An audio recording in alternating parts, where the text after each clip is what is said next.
Sebuah video yang memperlihatkan pengendara sepeda motor terjebak dalam kawat barikade polisi viral di media sosial. Dalam video yang tersebar, dua pengendara sepeda motor tersangkut di dalam kawat berduri yang terpasang di tengah jalan. Diduga karena tak melihat ada kawat barikade, pengendara berjilbab tersebut langsung menerobos masuk. Akibatnya, ia dan kawan yang diboncengnya terperangkap di dalam kawat barikade.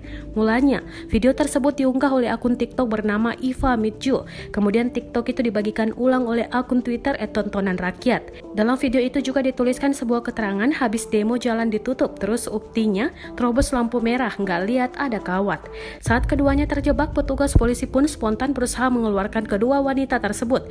Kedua pengendara sepeda motor itu juga berusaha untuk tidak bergerak dan menahan badan mereka. Mereka pun terlihat terus menjaga keseimbangan agar tak jatuh dan mengenai kawat berduri tersebut. Tak hanya itu, ada seorang warganet yang juga mengirimkan rekaman CCTV sewaktu kedua wanita berjilbab itu terjebak di dalam kawat barikade. Dalam rekaman video CCTV, terlihat barikade itu terpasang di sebuah perempatan jalan raya. Sontak unggahan tersebut langsung viral karena banyaknya warganet yang memberikan reaksi beragam. Dilansir dari tribunjateng.com, insiden tersebut diketahui terjadi di Kota Palu, Sulawesi Tengah.